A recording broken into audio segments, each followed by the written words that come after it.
솔로몬 이후 이스라엘은 나라가 두 동강이가 납니다.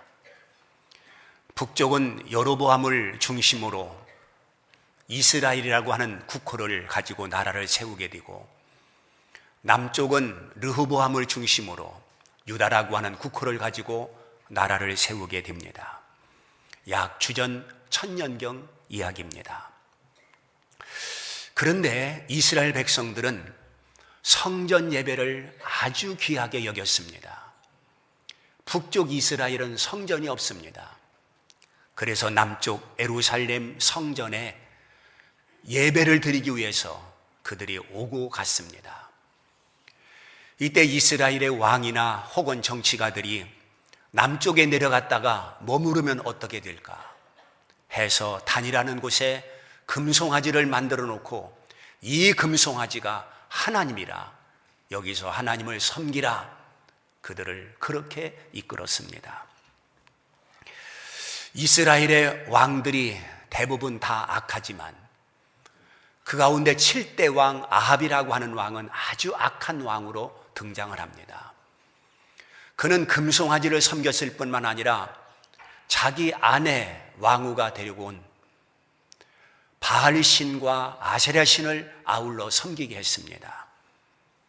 이로 인해서 아합은 더 하나님 앞에 죄를 짓게 되었고, 백성들을 우매한 가운데로 이끄는 악한 왕으로 기록되고 있는 것을 볼 수 있습니다. 이때에 엘리야가 나타납니다. 그리고 아합에게 경고하는 것을 볼 수 있습니다. 이스라엘이 하나님의 은혜를 저버리고 점점 타락의 길을 걷고 있을 때, 하나님은 이스라엘의 구원자로 엘리야를 등장시키는 것을 보게 됩니다. 엘리야는 디셉 사람입니다. 촌동네 사람입니다. 비천한 집안에서 태어난 사람입니다. 그러나 그는 믿음 있는 사람이었고, 하나님을 절대 신뢰하여 오직 하나님으로 하여금 사는 사람이었습니다. 하나님은 그를 선지자로 세워주셨습니다.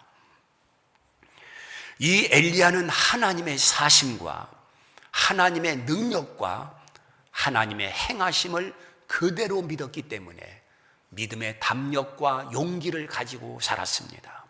이제 오늘 본문 말씀을 보게 되면 두 예배를 통해서 누가 참신인지를 우리에게 가려주고 있는 내용이 되겠습니다. 자, 이스라엘 백성들은 혼란에 빠져 있습니다.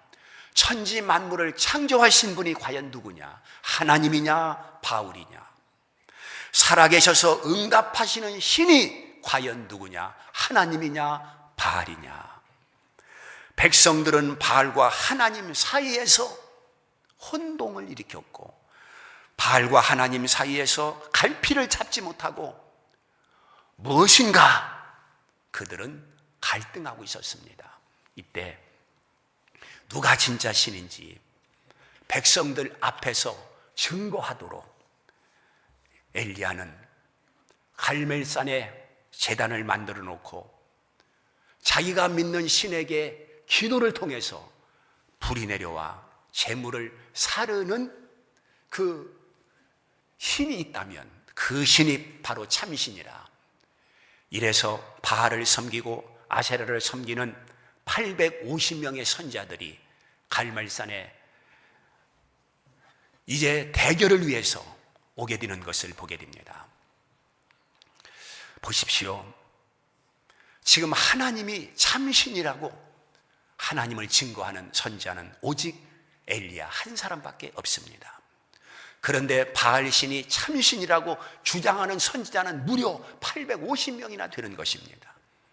850대 1의 싸움에서 백성들은 아무래도 850명이 승리할 것이라고 생각을 하고 있었습니다. 그러나 중요한 것은 숫자가 아니라고 하는 것을 우리에게 보여주고 있습니다.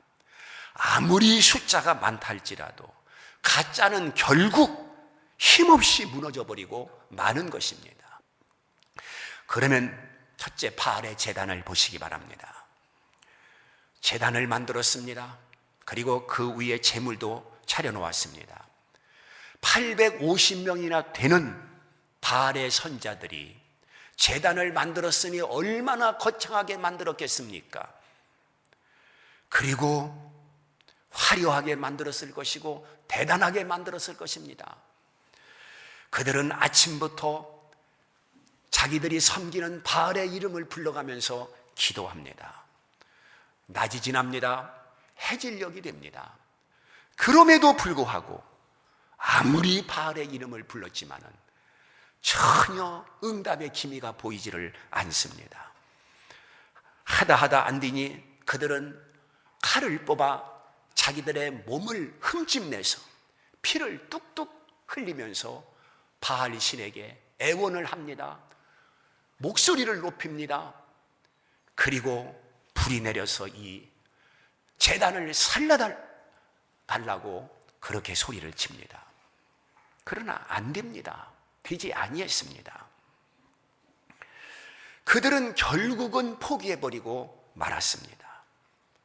850명이나 되는 선지자도 소용이 없었고 왕과 왕후의 지원을 받고 있는 그 제단도 별 수 없이 끝나버리고 만 것입니다. 바알의 제단은 냉랭했습니다. 썰렁했습니다. 아무런 반응이 일어나지 아니했습니다. 백성들은 긴장하면서 기대하면서 그 바알의 제단에 불이 내리기를 그들은 보기를 원했을 것입니다.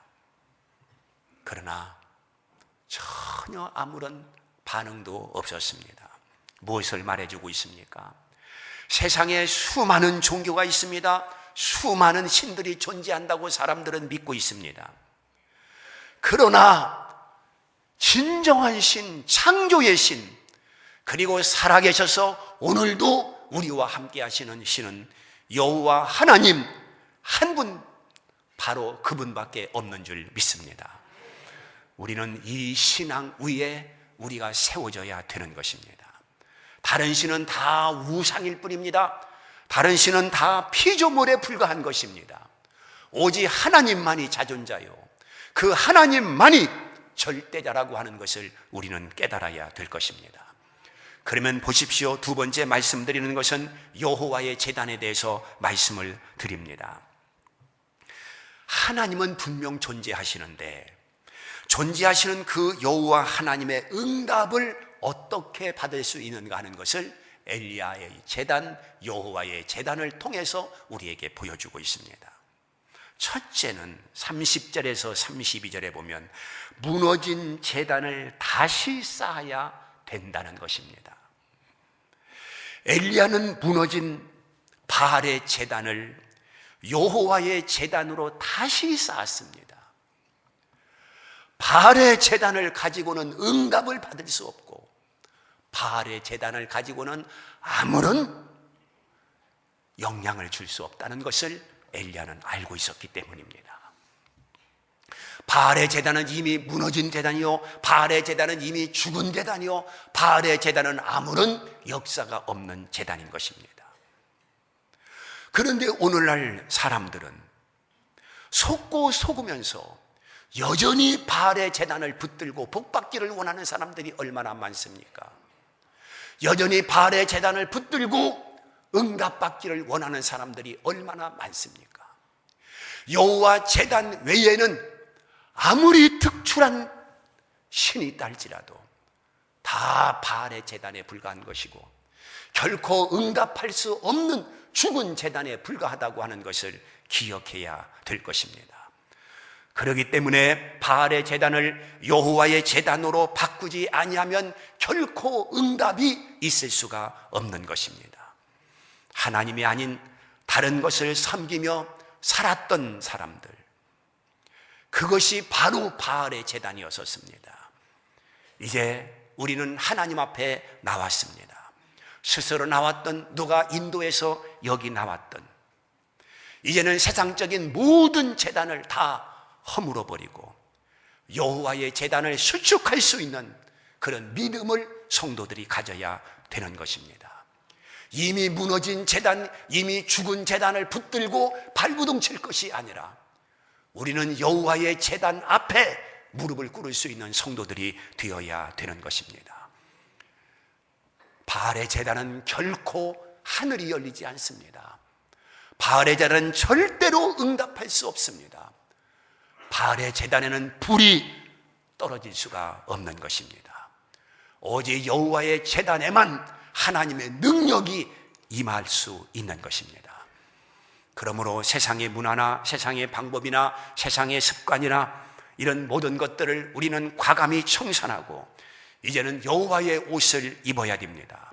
그리고 성도들의 심령 속에서 여호와의 제단을 만들어 살 수 있는 성도들이 되어야 되는 것입니다.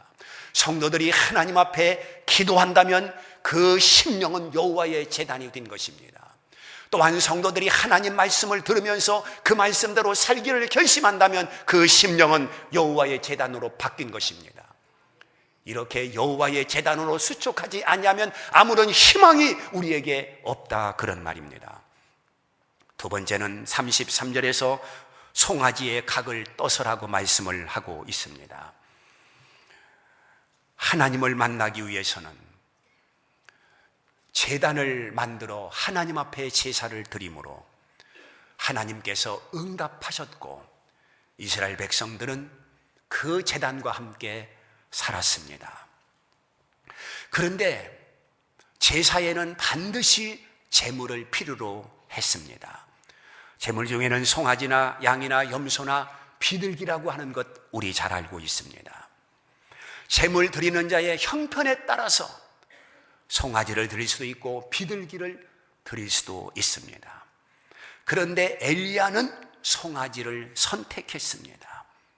엘리야는 하나님 앞에 큰 것을 드리기를 원했던 것입니다. 고린도후서 9장에 인색함이나 억지로 하지 말라고 했는데 바로 엘리야는 그런 믿음을 가지고 하나님 앞에 비둘기를 잡지 않고 송아지를 잡았을 것입니다. 하나님 앞에 최선을 다하기를 원했고 자기의 온 마음을 송두리째 하나님 앞에 쏟아붓기를 원했던 것입니다. 엘리야는 그런 사람이었습니다. 세 번째는 물을 부었다라고 33절에 기록을 해놓고 있습니다. 우리는 이 엘리야가 제단을 만들어 놓고 물을 부은 것에 대해서 많은 생각을 할 수 있습니다. 하나는 참 귀한 물을 부은 것입니다. 사람들은 물을 굉장히 흔한 것으로 생각합니다. 물론 물이 흔합니다. 그러나 3년 6개월 동안 가뭄이 들었을 때에 물은 보석보다도 진귀한 것일 것입니다. 물 한 모금이 금쌀보다도 귀한 때 엘리야는 그 물을 여호와의 제단에 부은 것입니다. 또한 물을 부을 때에 찔끔찔끔 부은 것이 아니라 절절 넘치도록 부었습니다. 믿음 없는 사람들은 사람이 마실 물도 없는데 왜 물을 허비하느냐, 왜 물을 낭비하느냐, 왜 물을 쏟아버리느냐, 이렇게 수근수근 거리면서 엘리야가 하고 있는 일을 이해하지 못했을 것입니다. 그러나 엘리야는 결코 낭비나 허비라고 생각하지 아니했습니다.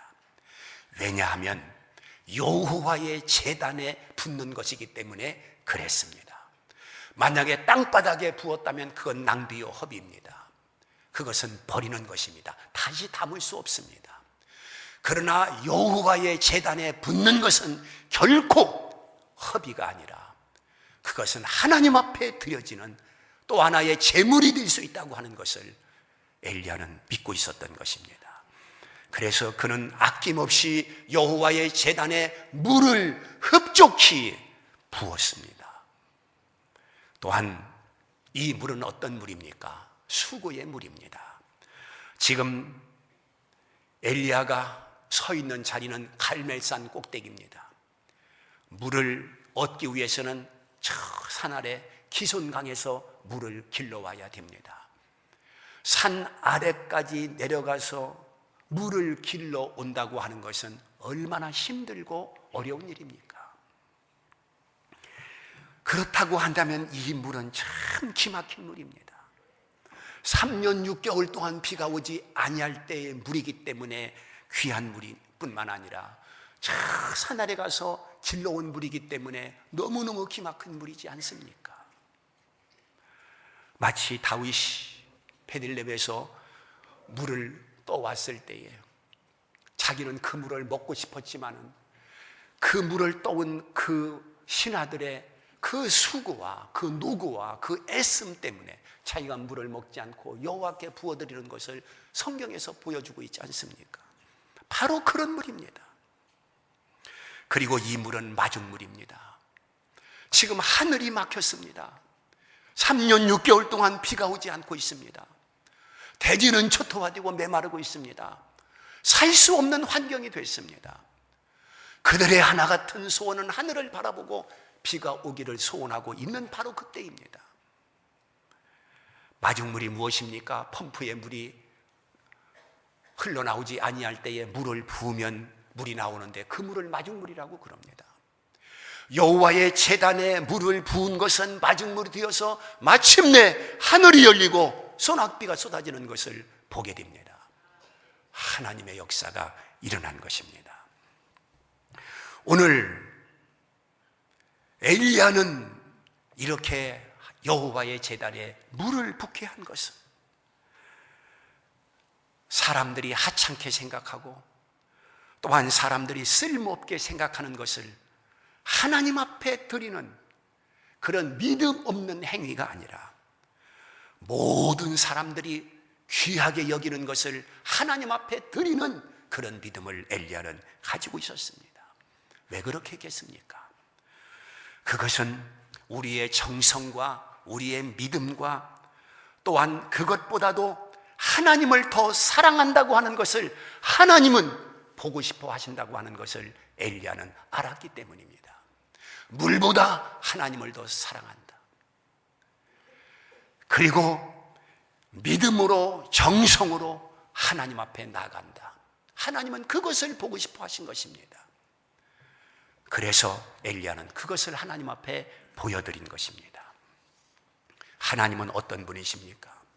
하나님 앞에 짐승을 드리되 첫 새끼를 드리라고 했습니다. 하나님 앞에 열매를 드리되 첫 열매를 드리라고 했습니다. 하나님 앞에 양을 드리되 병든 양, 비루먹은 양, 저는 양, 흠 있는 양을 드리지 아니하고 하나님 앞에 건강한 양을 드리도록 했습니다. 하나님이십니다. 즉 하나님께서는 우리의 정성과 우리의 믿음을 귀하게 여기기 때문에 그렇게 주문하고 계시는 것입니다.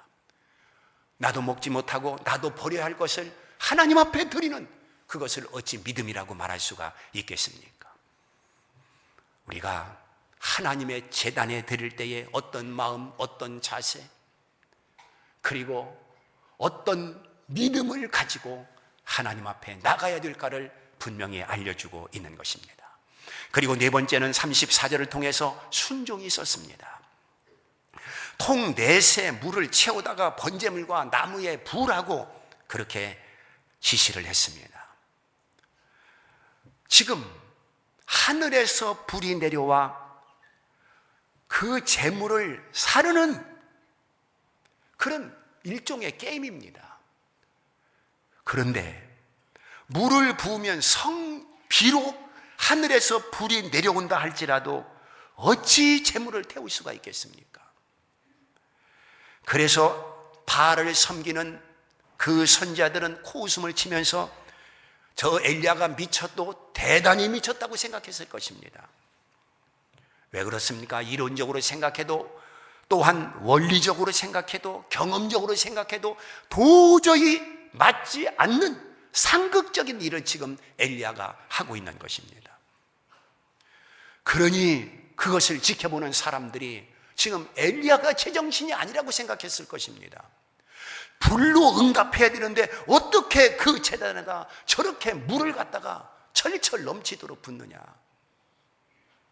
그들은 이해를 못했을 것입니다. 그런데 사람들을 보십시오. 엘리야가 시키는 대로 한 사람도 항의하거나 거부하지 아니하고 따지지 않고 그대로 순종의 모습을 우리에게 보여주고 있습니다. 33절, 34절 말씀을 보면 다시 그리하라 하여 다시 그리하니, 세 번째 그리하라 하니 세 번째로 그리하니 라고 말씀하고 있습니다. 그들은 하나님의 능력을 믿었습니다. 그리고 선지자 엘리야를 신뢰했습니다. 믿음은 순종을 만들고 순종은 기적을 만드는 줄 믿습니다. 여러분, 성경 전체를 더듬어 보십시오. 언제 기적이 일어나고 언제 표적이 일어났습니까? 순종을 통해서 일어나 하나님의 그 엄청난 능력을 그들이 경험하는 것을 볼 수가 있습니다. 마지막 다섯 번째는 기도입니다. 37절에 보게 되면 간절한 기도가 있었음을 보여주고 있습니다. 기도 내용을 한번 들어보십시오. 하나님이신 것을 보여주옵소서. 제가 주의 종인 것을 보여주옵소서. 주의 말씀대로 이 모든 일을 행하는 것을 알게 하여 주옵소서. 여호와여, 내게 응답하옵소서. 내게 응답하옵소서. 엘리야의 기도입니다. 37절에서 이런 기도를 엘리야가 드렸는데 38절에서 이에 여호와의 불이 내려서 번제물과 나무와 돌과 흙을 태우고 도랑에 물까지 핥은지라. 할렐루야. 놀라운 하나님의 능력이 나타났습니다. 하나님의 불은 얼마나 신비한지 모릅니다. 떨기나무에 불이 붙었을 때에 그 나무는 타지 않고 불만 활활 타는 것을 모세가 목격합니다. 오늘 엘리야의 제단에 불이 떨어졌는데 그 불이 얼마나 강력한지, 흙까지 태우고 돌까지 태우고 물까지 다 태워버렸습니다. 강력한 불이었습니다. 오늘 하나님 앞에 예배를 드리면서 평생 살아야 할 우리는 하늘에서 내리는 이 불이 필요합니다. 그 불이 내 가슴 속에 타 올라야 됩니다. 불은 엔진입니다. 불은 동력입니다. 그래서 그 불이 내게 임해서 나를 움직이게 하고 나를 하나님의 사람으로 달려가게 만드는 그런 역사가 일어날 때에 하나님 앞에 진정한 예배의 사람이라고 말할 수가 있는 것입니다. 이 불받기를 주의 이름으로 축원합니다. 120명이 모여 마가의 다락방에서 기도할 때에 그들이 불을 받았습니다. 불을 받으니까 나가서 전도했습니다. 불을 받으니까 더 뜨겁게 기도했습니다. 불을 받으니까 나가서 그들은 구제를 했습니다. 오늘 엘리야의 제단, 여호와의 제단에 불이 떨어졌던 것처럼 내 심령의 제단에도 이 불이 떨어지기를 원합니다. 인간의 비유를 맞추는 것이 아니라 하나님의 비유를 맞추십시오. 예배는 나를 위해서 드리는 것이 아니라 하나님을 위해서 드리는 것입니다. 그때 나는 감격할 수 있고 나는 은혜 안에 깊이 들어갈 수가 있는 것입니다. 성령의 지배를 받아 성령의 사람으로 살기를 주님의 이름으로 축원합니다.